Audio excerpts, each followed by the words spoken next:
నమస్కారం అండి. నా పేరు షేక్ ఇమాం సాహెబ్. నేను బైక్ మీద పోతుంటే జారి కింద పడ్డాను. కింద పడితే హెడ్ బ్లడ్ క్లాక్ అయింది. అవటం వల్ల తలకాయ నొప్పి, అసలు అన్నం తినలేకపోతాం. తిన్నన్నం మొత్తం వాంతులు అవ్వటం, నరాలు మొత్తం గుంజటం. ఈ హాస్పిటల్లో తెలిసిన ఆయన మా వదిగా సో ద్వారా జాయిన్ అయ్యామండి.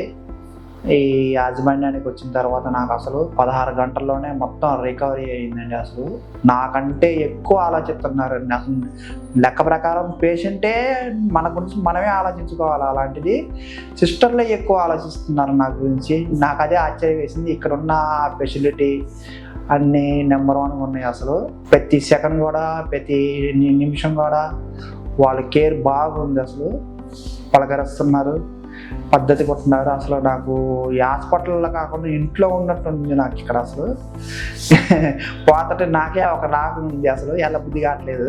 అట్లా కాకపోతే హాస్పిటల్ కాబట్టి డిశ్చార్జ్ అవుతున్నాను కాబట్టి పోతున్నాలే, కానీ నాకైతే అసలు మనసు అయితే ఇక్కడే ఉండాలి. డాక్టర్ గారు అయితే అసలు మరీ గుర్తొస్తున్నారు. సోనీలా డాక్టర్ గారు అయితే మరీ గుర్తొస్తున్నారు. నమస్కారం. అసలు ఆయన్ని ఏ రోజు అయితే కలవకపోతే ఆ రోజు నాకు అసలు మనాదిలాగా ఉంది. సరే ఇంత రికవరీ అయ్యారంటే నాకే అసలు నమ్మకం కలగట్లేదు. నేను వచ్చినప్పుడు అసలు ఎంత బాధలో వచ్చారంటే నాకు అసలు నా మీద నాకే నమ్మకం లేదు. ఒక మాట చెప్పాలంటే డాక్టర్లు అన్నారు కానీ నీకెందుకు నేనున్నాను అని, నేను తగ్గిస్తానన్నా కూడా నాకు ఫస్ట్ నమ్మకం తెలియదు.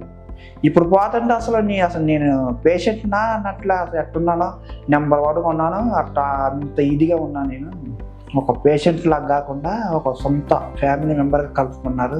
ఒకలాగా హ్యాపీగా ఉంది నాకు. ఇక్కడైతే చాలా సంతోషం ఉంది. హాస్పిటల్లో లేకుండా ఇంట్లో ఎట్టున్నానో అట్టున్నా నేను ఇక్కడ.